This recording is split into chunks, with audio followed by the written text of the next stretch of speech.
La NASA a pour mission d'explorer l'inconnu. On ignore plus de choses qu'on en sait. Ça tient à la nature de l'univers.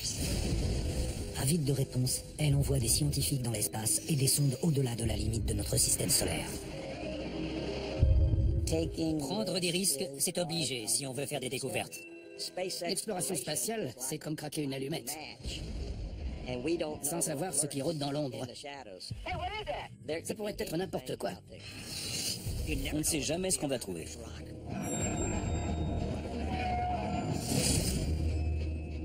Les implications sont surprenantes.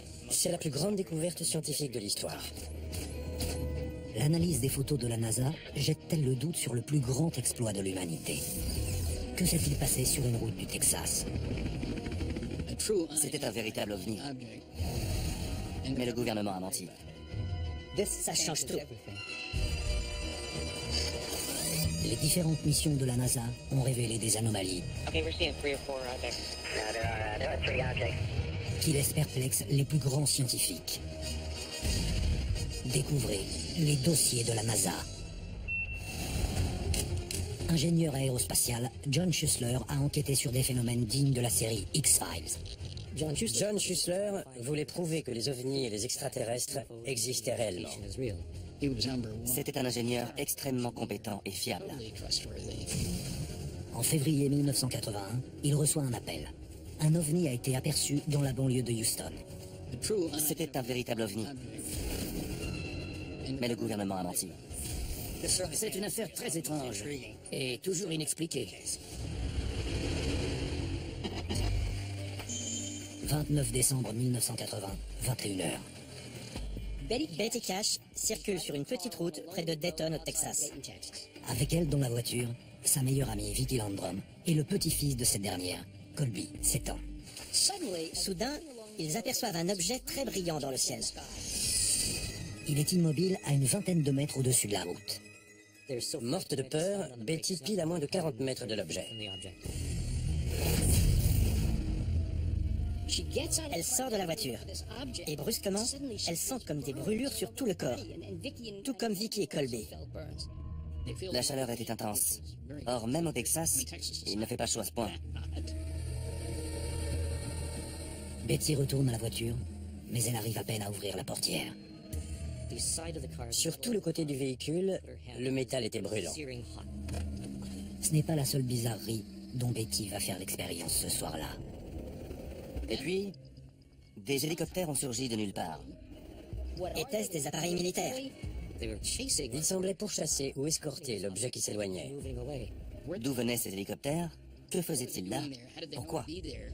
Abasourdis, Betty, Vicki et Colby repartent.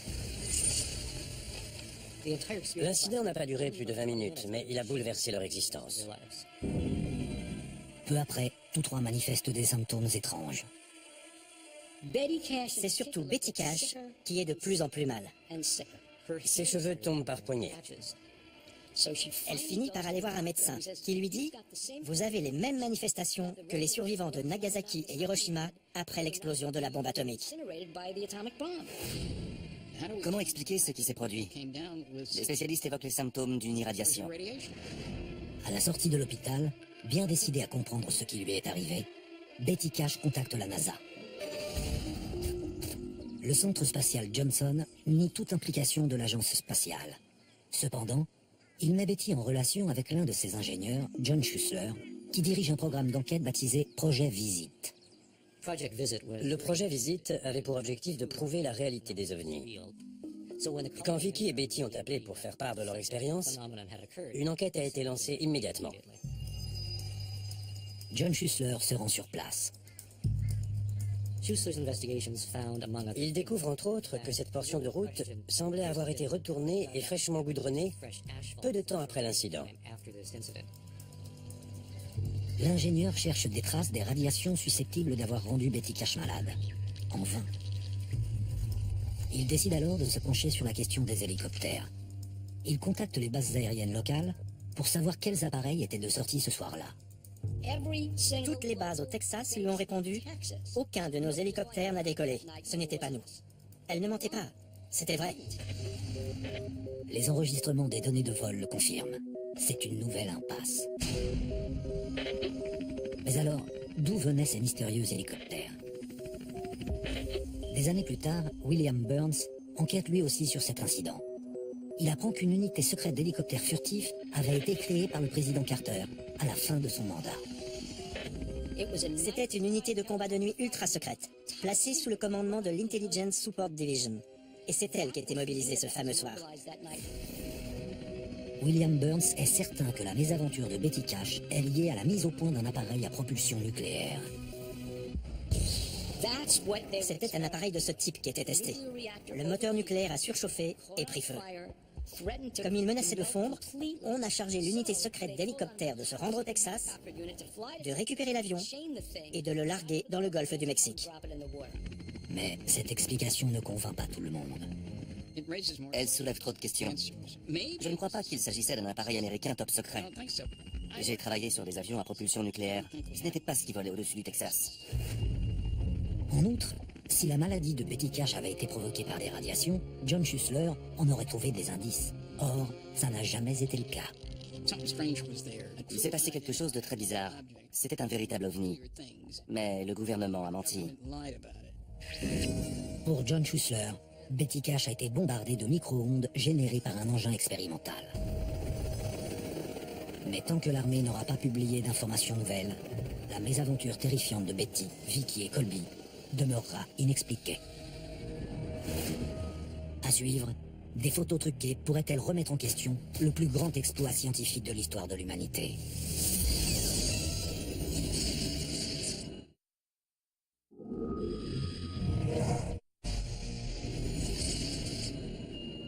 En 1972, les astronautes de la dernière mission du programme Apollo prennent quelques-unes des photos les plus extraordinaires de tous les temps. Elles sont emblématiques. Les archives photographiques d'Apollo sont absolument remarquables. Mais la NASA ignore alors qu'elles vont alimenter une des rumeurs les plus folles qui ait jamais circulé. Un des principaux arguments avancés est que les photos sont truquées.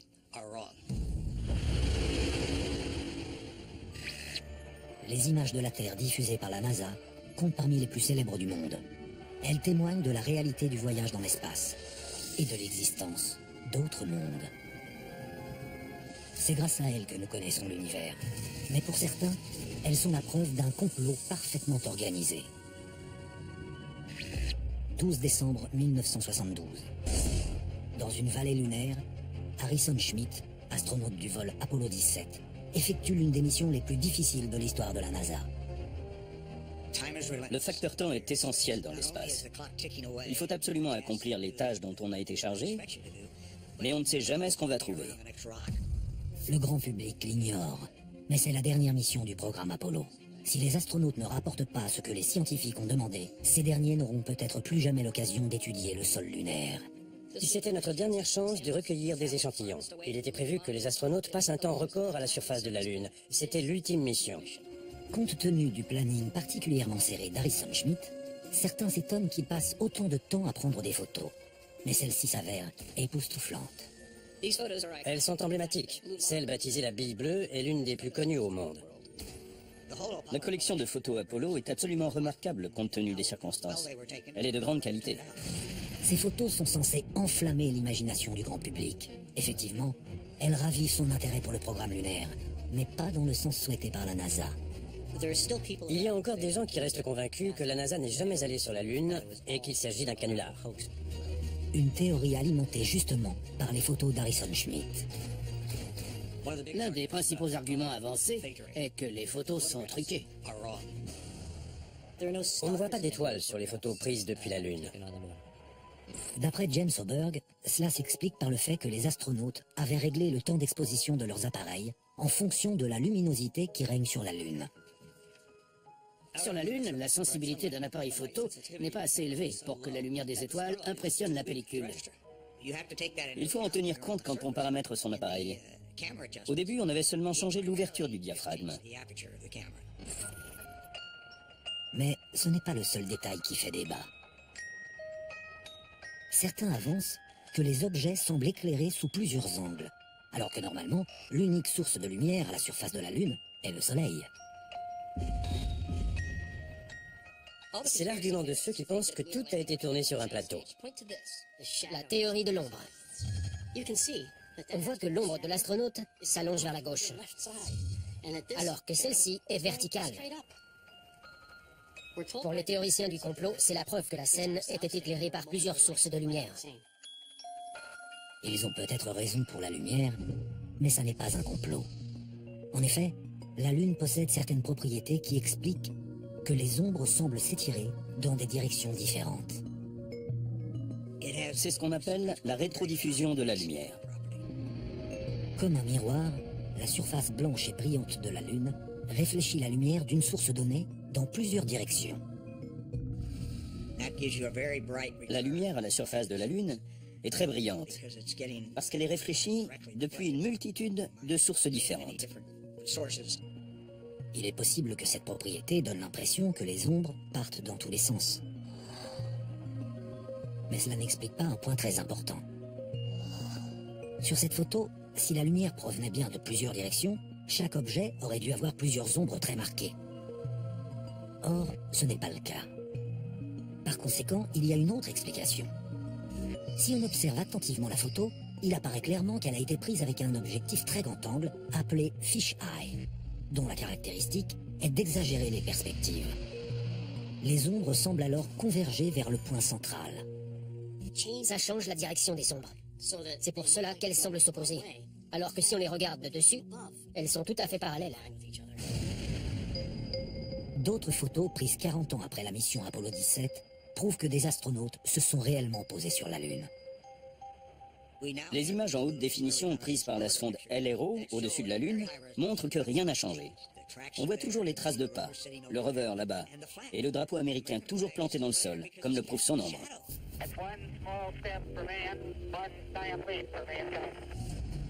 La NASA envoie des missions dans des environnements où les règles habituelles ne s'appliquent pas toujours. Les prétendues incohérences n'ont pas fini d'alimenter les théories du complot les plus folles. Les missions ont eu lieu. Les astronautes ont existé, les engins aussi. Dans ce programme, il n'y a rien qui puisse faire penser à une tromperie.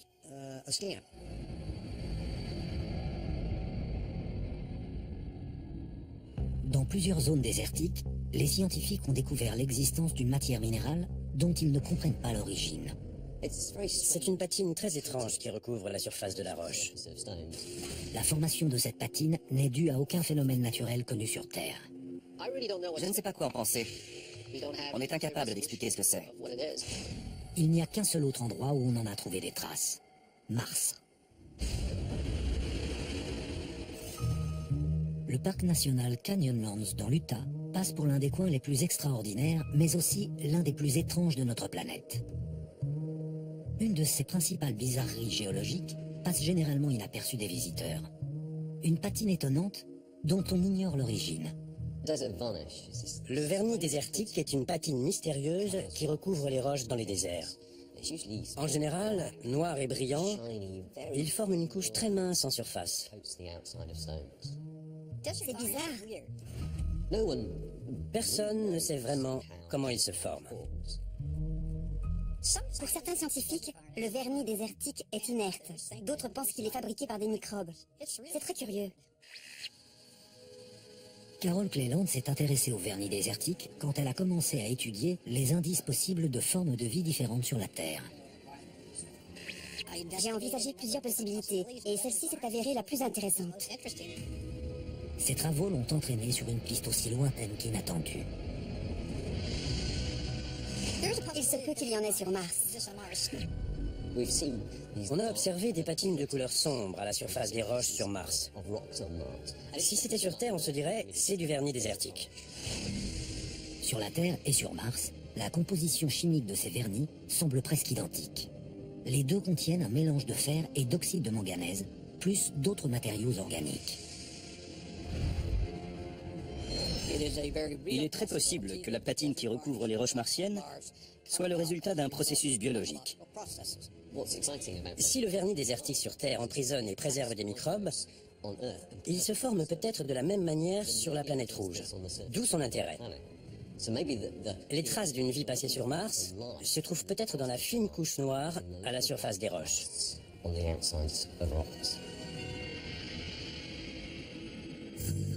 La présence de cette patine sur Mars et dans certaines zones désertiques sur Terre s'explique difficilement. Il faut peut-être chercher la solution de l'énigme dans des pétroglyphes, des symboles étranges gravés sur des rochers dans l'Utah.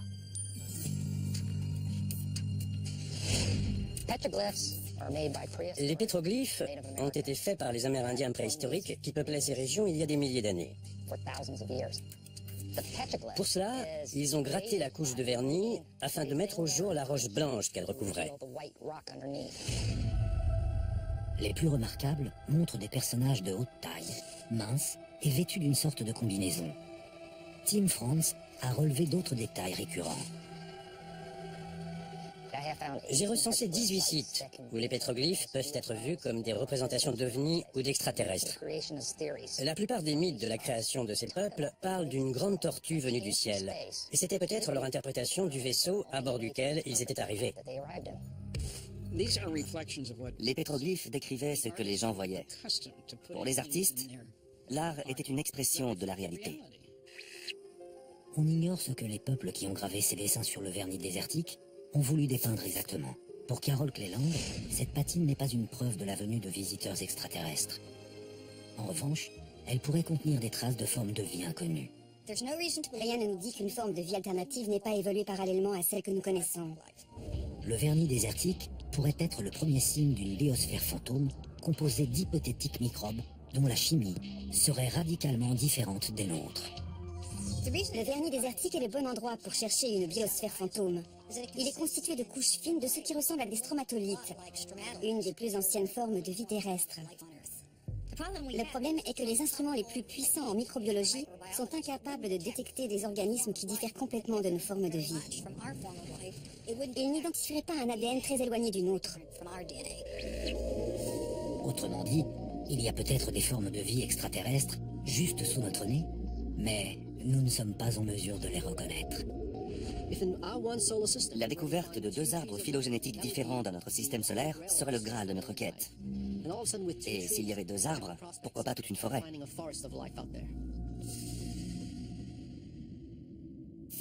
À suivre, l'histoire d'une mission ultra secrète qui a failli très mal tourner. Comment imaginer ce qu'ont ressenti ces hommes? L'équipage risquait très gros.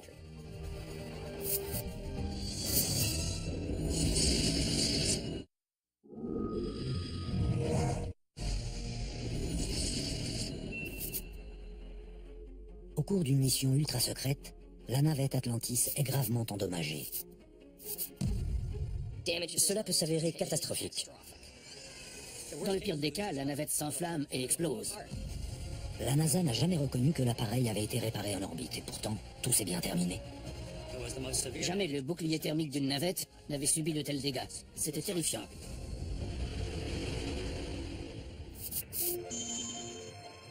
« 2 décembre 1988. Les 5 membres de la mission classifiée STS-27 décollent de la rampe de lancement de Cap Canaveral.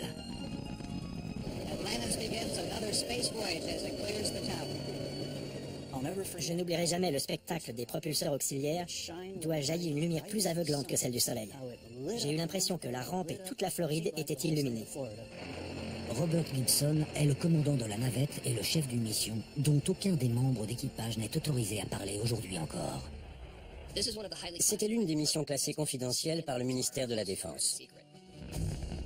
Malgré la vigilance dont la mission fait l'objet, le décollage se passe très mal. Dès la première minute, un morceau d'un des propulseurs s'est détaché et a endommagé des centaines de tuiles tout le long du ventre de la navette.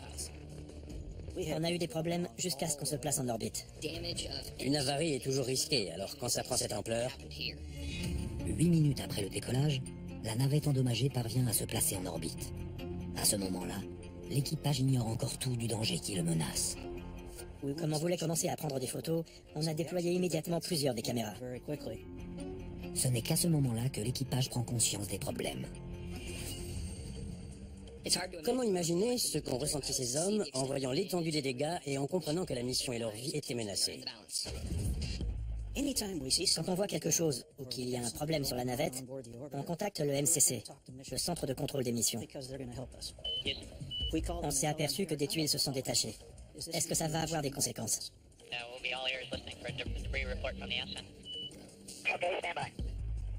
L'équipage transmet les images des dégâts à Houston. Mais le fait que la mission soit ultra secrète a des répercussions inattendues. Du fait des règles de sécurité concernant les communications, la qualité et la définition des images transmises étaient très médiocres. En voyant les photos et les vidéos, l'équipage a compris la gravité de la situation, mais le MCC a reçu des images brouillées et ne s'est rendu compte de rien. C'est pour cette raison que le MCC est incapable de reconnaître l'existence d'un problème.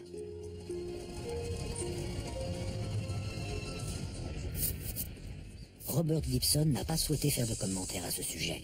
Mais d'après certains observateurs, l'équipage n'a pas eu le choix. Il a dû faire une sortie non autorisée pour réparer le bouclier. Il est possible qu'il soit passé outre l'avis de la NASA et qu'il ait tenté de faire des réparations. L'équipage est responsable du véhicule. Il est le mieux placé pour savoir ce qu'il faut faire. Parfois, ça ne va pas dans le même sens que ce que voudrait le MCC. Mais il y a des limites à ce que l'équipage est capable de faire si une navette est très endommagée. La NASA a refusé de confirmer qu'une sortie extravéhiculaire avait bien eu lieu au cours de la mission STS-27. Mais dans tous les cas, l'équipage n'avait pas d'autre option que de tenter la rentrée dans l'atmosphère. Quand on sait que le bouclier thermique est endommagé, on est forcément très inquiet. Tant que les roues n'ont pas touché le sol, tout peut arriver. Pendant la rentrée atmosphérique, une boule de plasma surchauffée à 1500 degrés enveloppe la navette protégée par les tuiles du bouclier thermique. Dès que la navette entre dans l'atmosphère, si les tuiles sont incapables de la protéger, c'est couru d'avance. Elle s'enflamme. L'équipage risquait très gros.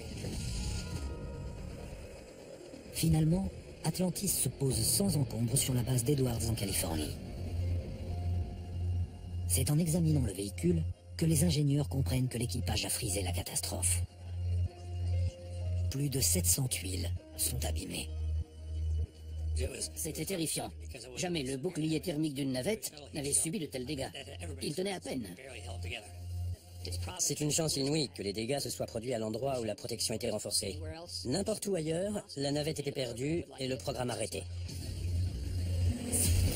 À suivre, un phénomène étrange, annonciateur d'une catastrophe. Et ces lumières sont le signe avant-coureur d'un événement très grave.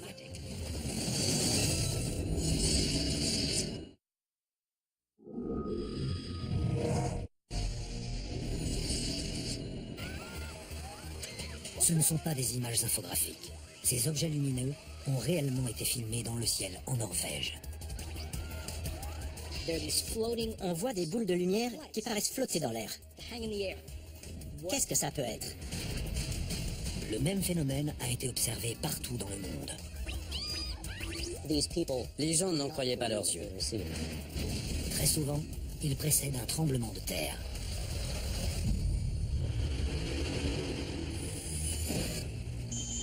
Le territoire du Yukon au Canada.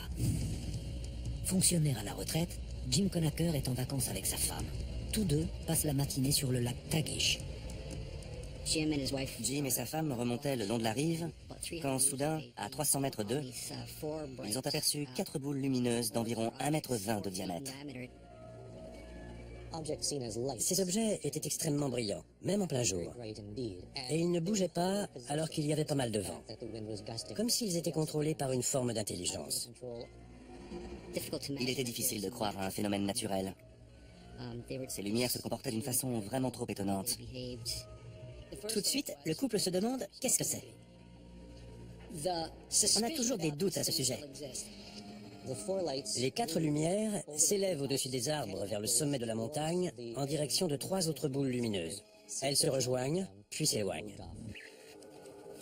De retour de vacances, Jim Conacher veut comprendre ce qui s'est passé. Mais d'après Martin Yazek, il se heurte très vite à un mur. Il montre ses diapositives au bureau météorologique qui les transmet au ministère de la Défense nationale. On lui répond que l'affaire est classifiée, ce qui est très étonnant.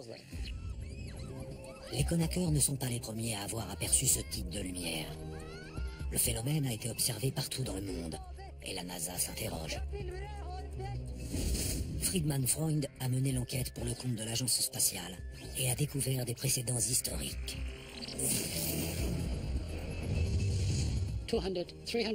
Il y a 200 ou 300 ans déjà, le même phénomène a été décrit avec une grande précision.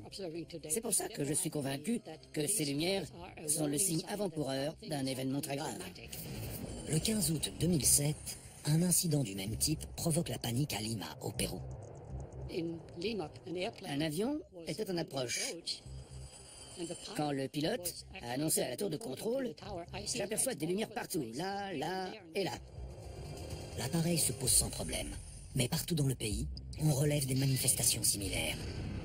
Quelques heures plus tard, le Pérou est frappé par une secousse sismique extrêmement violente. Il y a eu un séisme de magnitude 8, l'équivalent de plusieurs centaines de milliers de bombes atomiques qui exploseraient simultanément. Friedman Freund a étudié les tremblements de terre qui se sont produits depuis 400 ans. Il a trouvé des centaines de témoignages qui évoquent des lumières étranges peu avant un séisme, entre autres celui qui a détruit San Francisco en 1906. Je suis convaincu que ces lumières sont la manifestation à la surface de la Terre d'un phénomène encore plus grave dans la croûte terrestre.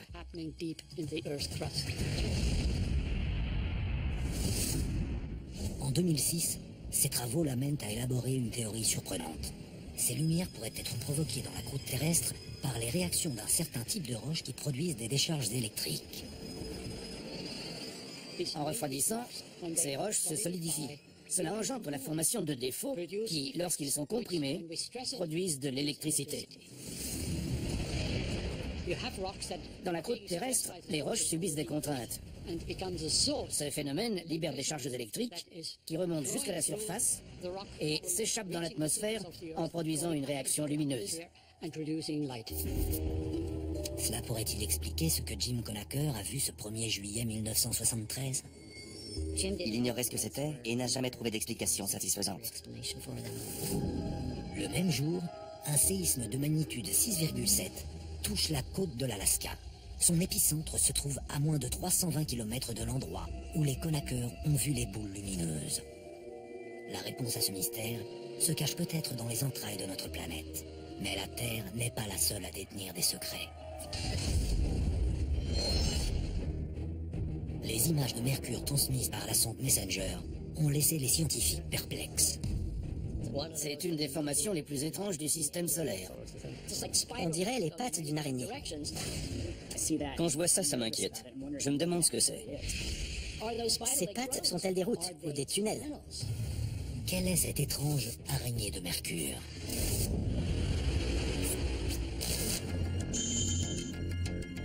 Mercure est la planète la plus proche du Soleil.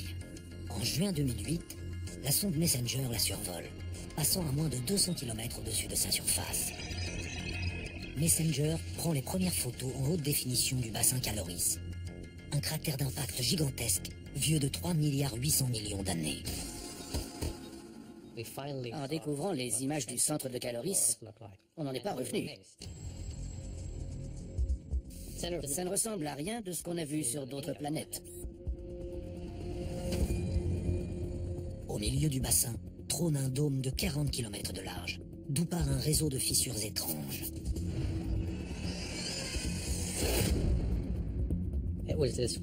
Il y a environ 200 tranchées qui rayonnent presque parfaitement depuis le centre du bassin, d'où son surnom de l'araignée.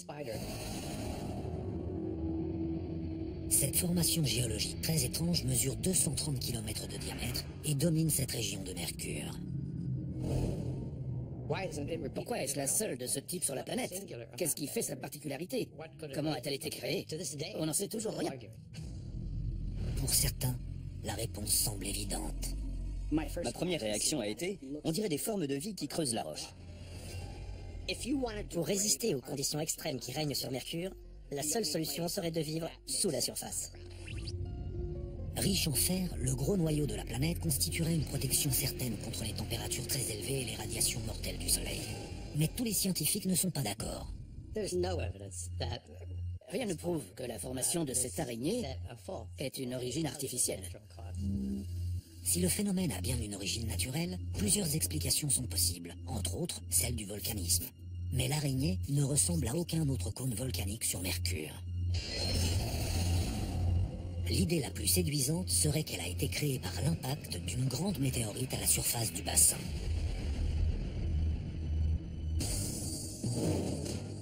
Comme quand un caillou heurte un pare-brise, des lignes de fracture se sont formées immédiatement. Mais si l'araignée est le résultat d'une collision avec un corps céleste, on devrait voir un cratère d'impact pile au centre de la formation. Or, il est décalé par rapport au point de convergence des fissures. Et il paraît aussi plus ancien. Par conséquent, il s'agit probablement d'une coïncidence. Tant que les images transmises par la sonde Messenger lors de son dernier passage ne seront pas analysées, le mystère de la formation de l'araignée de Mercure restera inexpliqué. Plusieurs théories s'affrontent, mais aucune n'est entièrement satisfaisante. La question reste entière. Une des lunes de Neptune a un comportement étrange, Triton est déroutant. qui défie les lois de la physique. Il est différent des grands satellites du système solaire. Toutes les lunes tournent dans la même direction. Il n'y a que lui qui aille à contre-courant. Pourquoi? «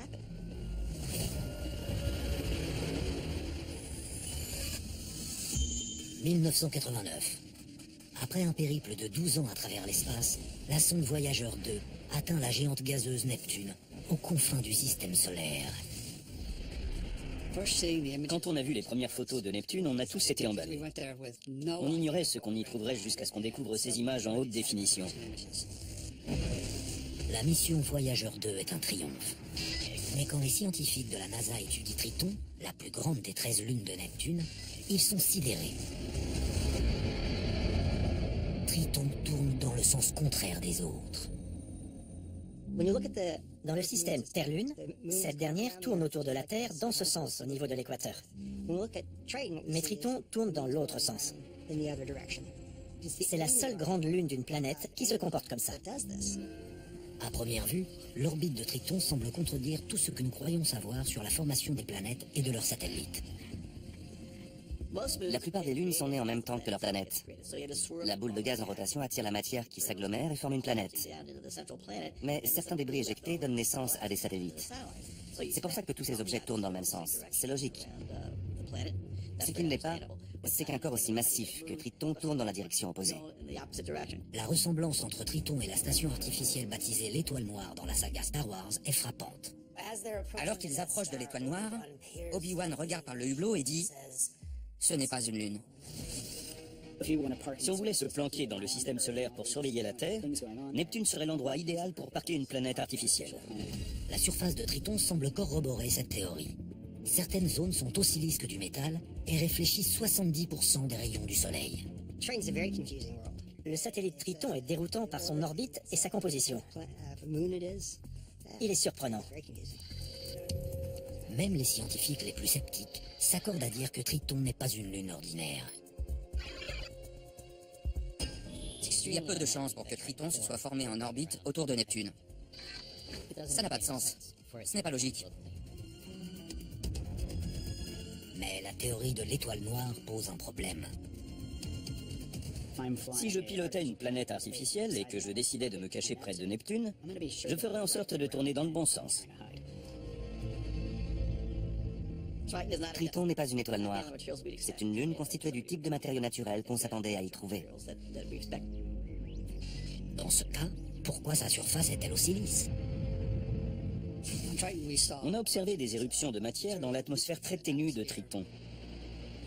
Des éruptions d'eau qui pourraient geler et aplanir la surface, tout au moins en remplissant les cratères. C'est le cryovolcanisme, un phénomène qui se produit dans des zones couvertes de glace. Reste le mystère de l'orbite de Triton. Mais là aussi, l'astronome Craig Agnor a une théorie. Étant donné que Triton a une orbite rétrograde par rapport à ses voisins, on pense qu'il a dû s'approcher trop près de Neptune et que celle-ci l'a capturé. Triton serait venu d'une autre partie du système solaire. Il aurait heurté un corps près de Neptune et le choc l'aurait projeté dans le champ gravitationnel de la planète gazeuse. Mais cette idée extraordinaire ne résout pas entièrement le mystère. Si l'objet heurté par Triton était assez massif pour le ralentir et faciliter sa capture, il était probablement assez gros pour le détruire. Pour le moment, personne n'a pu expliquer comment ni pourquoi Triton a survécu à une hypothétique collision.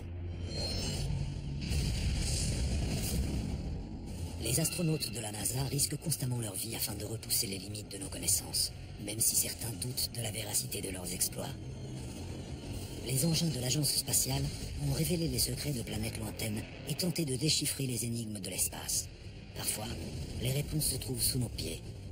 Mais souvent, le mystère reste inexpliqué.